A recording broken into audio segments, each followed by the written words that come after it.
안녕하세요. 오늘은 사람들이 불안해하는 이유에 대해 이야기해 보겠습니다. 우리가 살아가면서 불안을 느끼는 건 자연스러운 일이지만 그 이유를 이해하면 불안을 조금 더 잘 다스릴 수 있습니다. 오늘은 주요 이유와 함께 어떻게 대처할 수 있는지 알아보겠습니다. 먼저 사람들이 불안을 느끼는 첫 번째 이유는 미래에 대한 불확실성입니다. 우리 모두는 미래를 예측할 수 없기 때문에 중요한 결정 앞에서 불안을 느끼곤 합니다. 예를 들어 새로운 직업을 구해야 할 때나 큰 프로젝트를 시작할 때 또는 경제적인 문제를 마주할 때 불확실성은 불안을 더욱 증폭시킵니다. 이런 상황에서는 현재 내가 통제할 수 있는 것에 집중하고 한 번에 하나씩 문제를 해결하는 태도가 도움이 될 수 있습니다. 두 번째는 자신에 대한 의심입니다. 내가 이걸 잘할 수 있을까? 사람들이 날 어떻게 생각할까? 이런 질문들은 우리를 불안하게 만듭니다. 이는 자신감 부족이나 완벽주의에서 비롯되기도 합니다. 이러한 불안을 극복하려면 자신이 이뤄낸 작은 성공들을 떠올리고 스스로를 격려하는 습관을 들이는 것이 중요합니다. 완벽하지 않아도 괜찮다는 걸 인정하는 것도 큰 도움이 됩니다. 세 번째로는 사회적 압박입니다.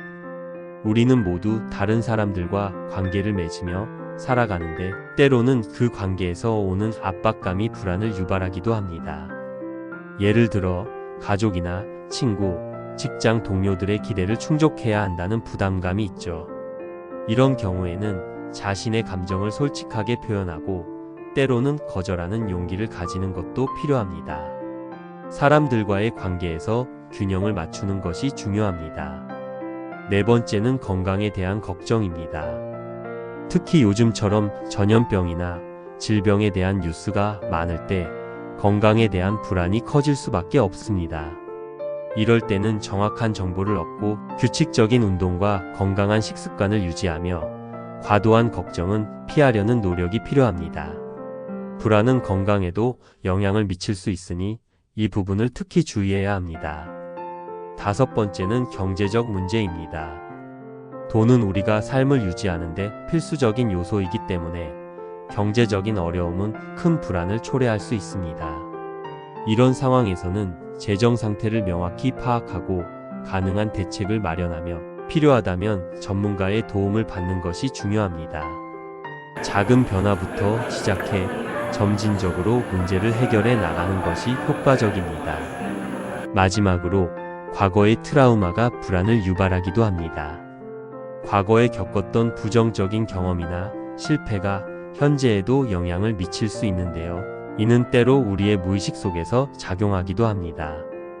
이런 불안을 다루기 위해서는 전문 상담가의 도움을 받거나 자신의 감정을 솔직히 마주하며 점진적으로 극복하려는 노력이 필요합니다. 우리가 불안을 느끼는 이유는 다양하지만 중요한 것은 이 불안을 이해하고 건강하게 대처하는 방법을 배우는 것입니다.